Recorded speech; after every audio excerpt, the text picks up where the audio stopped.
My name is Roland Elkins, and we went to Karkavita, Nepal, which is in the southeastern portion of the country.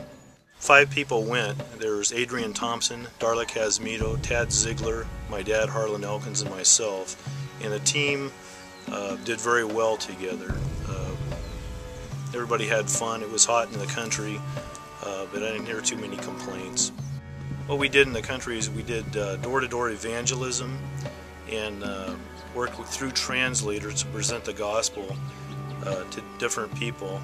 The entire team spoke to over 500 people, and over 50 people accepted Christ.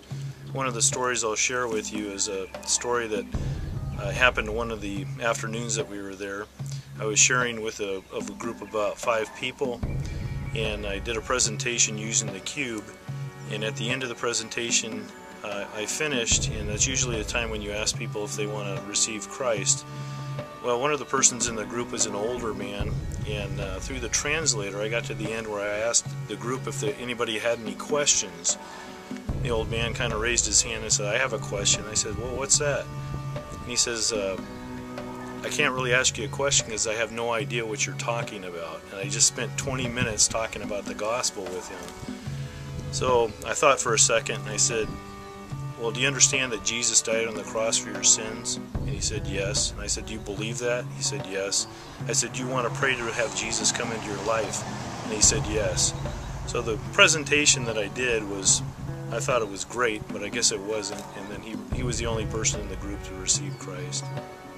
After we returned home, I corresponded with the pastors through email to determine what kind of follow-up work was being done.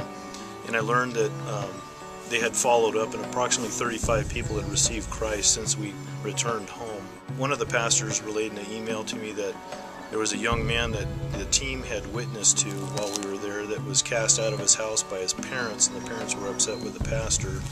And that young man is currently living with Pastor Anos. So you can see that the cost to some people is everything for them to receive Christ in their life.